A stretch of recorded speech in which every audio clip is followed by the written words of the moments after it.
Success in life is based on taking risk. The most successful people in life have also made the most mistakes because they take more risk.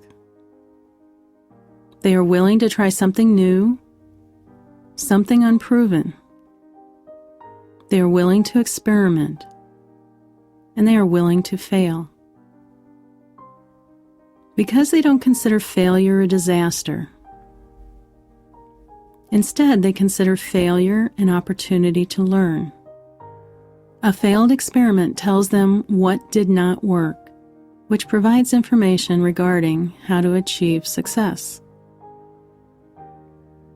If you want to be successful in your life, you need to be willing to take risks. Of course, these need to be calculated risks. A risk in and of itself does not lead to success. In fact, without evaluating the potential of the risk may be more likely to have negative outcomes, which is why many people avoid risk.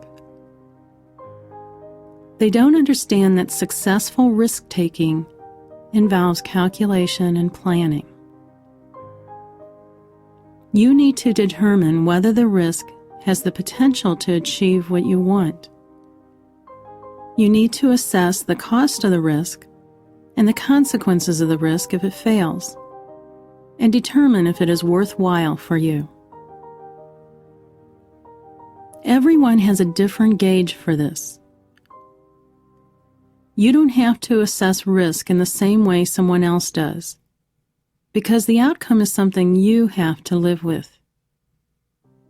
Just because someone else is okay with risking their fortune, or even their life, does not mean that you have to do the same. You need to assess what outcome you are okay with. Risk does not need to be a major undertaking. It can be just stepping outside of your comfort zone. It can be trying something different, something you've always wanted to try, but didn't for fear of the outcome. It is the willingness to desire something and pursue it. In fact, the fear of taking any risk, of trying anything different, often shuts down desire. A person comes to believe that they really don't want anything because they have learned they can't have it. So why even bother thinking about it? People learn to not desire, to not want anything. But that is the first step of taking a risk. Desire, wanting something. For some people, desire itself has become a risk, the risk of disappointment. However, it is important to see desire as an opportunity and worth the risk of disappointment. You may or may not be able to have what you want. But by wanting it, by dreaming about it, by imagining the possibilities, you can take the first steps towards it. So instead of saying, "That isn't possible anyway," you can say, "Let me just imagine what it might take." Allow yourself to fully immerse in the dream. Once you visualize it, then you can ask yourself, what will it take to get there? At this point, you might not have all the information you need, so you might need to obtain information. How can you get this information? Who do you need to talk to? Obtaining the information may even involve risk for some people, because this could be outside their comfort zone.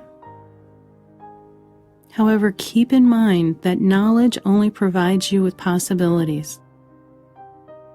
You still haven't made the decision to proceed. The information helps you calculate the risk. Once you have all the information you need, you will see the steps to achieve what you want. If you don't see those steps, there still may be gaps in the information.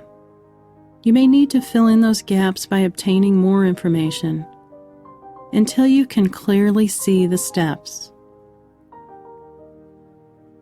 When you do have the steps, don't automatically dismiss your ability because some of the later steps may seem beyond what you are capable. Instead, look at the first steps. Ask yourself, can I do this first step?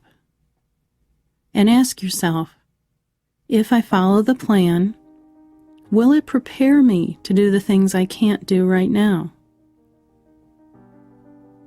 If the answer is no, it may be that you need additional information and other steps to your plan. You want to develop the plan until you can say, all I need to concern myself with is the step I need to take today. Each step will prepare me for the next step. About now, you might be thinking, where is the risk? This seems to be all about planning. Which is the point I am making.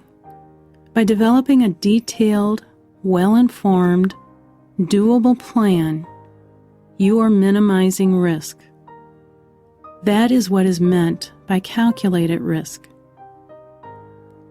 This doesn't mean that there won't be any mistakes or failures along the way, but it improves the chances for success. Also, when errors occur, often it just means that you adjust the plan based on what you learned from the mistake, rather than quit the plan entirely. You also might be thinking, this seems like a lot of work. Again, you are right. The romanticized version of success being due to luck is inaccurate. The belief that success is due to being in the right place at the right time is not true. Success comes from making sure you are in the right place at the right time. It comes from making your own luck by being prepared.